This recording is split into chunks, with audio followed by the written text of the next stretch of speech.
In today's video, I'm going to teach you how to restore your website from a Hostinger backup.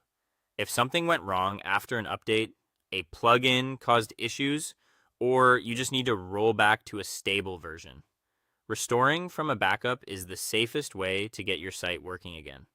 I'll walk you through the process step by step, explain what each choice means, and share a few tips so you feel confident before you click restore. First, log into your Hostinger account and open the dashboard for the website or hosting plan you want to restore. If you manage multiple sites, make sure you're in the correct hosting dashboard so you don't accidentally restore the wrong project.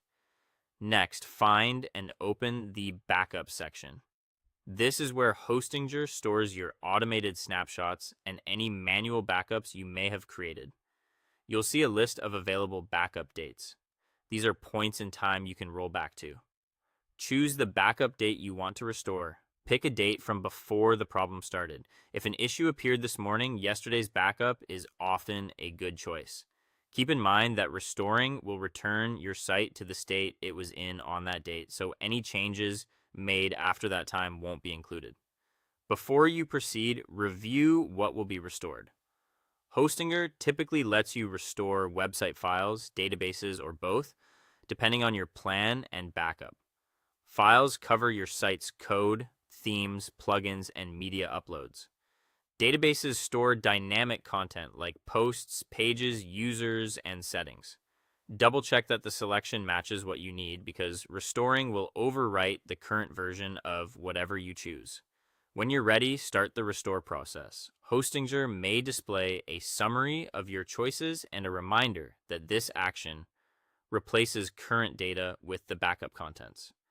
Read it carefully so there are no surprises. Confirm the action if Hostinger asks for confirmation. This is a safeguard to prevent accidental restores, and it's your last chance to verify the right date and components are selected. Now, wait until the restoration finishes. The time can vary based on your site's size. Avoid closing the tab until Hostinger shows that the process is complete. Finally, open your website and check that everything is back correctly. Visit key pages, test forms or logins, and make sure images, links, and the overall layout look as expected.